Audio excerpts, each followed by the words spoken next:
কিশোরগঞ্জ ৫ বাজিতপুর নিকলি বিএনপির মনোনয়ন প্রত্যাশী শেখ মুজিবুর রহমান ইকবালের পক্ষে বিশাল মিছিল অনুষ্ঠিত হয়েছে।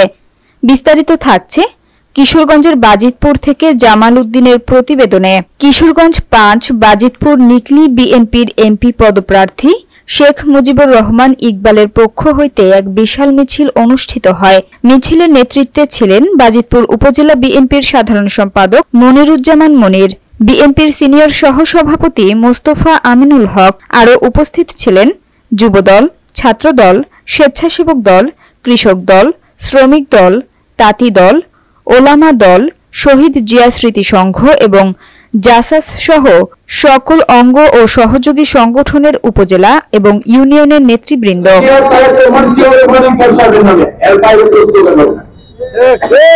আপনারা সকল নেতৃবৃন্দকে উপজেলা বিএনপির পক্ষ থেকে ইকবাল সাহেবের পক্ষ থেকে অভিনন্দন জানাই। আমরা যাতে সুন্দর সুশৃঙ্খলভাবে আজকে পদটা করতে পারি। আর দ্বিতীয়ত কথা হলো সকল নেতৃবৃন্দকে বক্তব্য দেওয়ার সুযোগ দেওয়া যাবে না। সিনিয়র টিচারদের বক্তব্য দিবেন, মিছিলটি রেজু মার্কেট থেকে শুরু হয়ে সিনেমা হল মোড় দিয়ে আমিনুল মার্কেট, মোরগমহল, বাসমহল হয়ে রেজু মার্কেটে সংক্ষিপ্ত বক্তব্যের মাধ্যমে মিছিল শেষ হয়। এ সময় উপজেলা বিএনপির সিনিয়র যুগ্ম আহ্বায়ক মোস্তফা আমিনুল হক বলেন, বিএনপির নমিনেশন যদি ইকবাল সাহেব ব্যতীত জোটের কেউ নিয়ে আসে আমরা কোনো অবস্থাতেই মেনে নেব না। লাল কার্ড দেখিয়ে মাঠ থেকে বের করে দেব। শেখ মুজিবুর রহমান ইকবাল আমাদের ১৭ বছর ধরে আশ্রয় দিয়েছেন। স্বৈরাচার ফ্যাসিবাদী সরকারের আমলে সামনে থেকে আন্দোলন সংগ্রামের নেতৃত্ব দিয়েছেন। এখন আমাদের বাজিতপুর নিকলি থেকে বিএনপির নমিনেশন অন্য কেউ ছিনিয়ে নিয়ে যাবে তা হবে না। আমরা প্রস্তুত আছি যে কোনো মোকাবেলায়। শেখ মুজিবুর রহমান ইকবালের পাশে আছি এবং থাকব।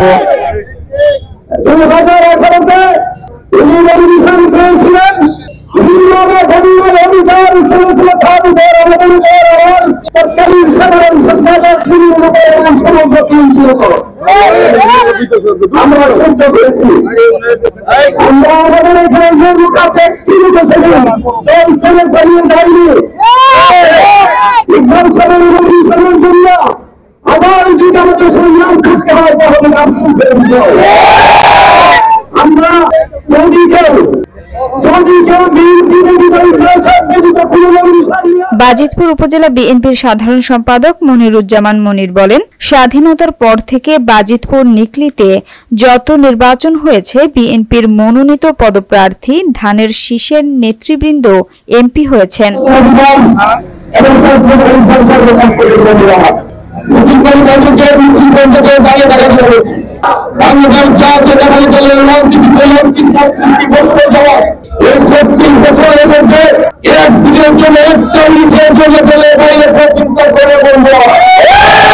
তিনি আরো বলেন, বাজিতপুর নিকলি আসন ধানের শীষ পদপ্রার্থীকেই দিতে হবে।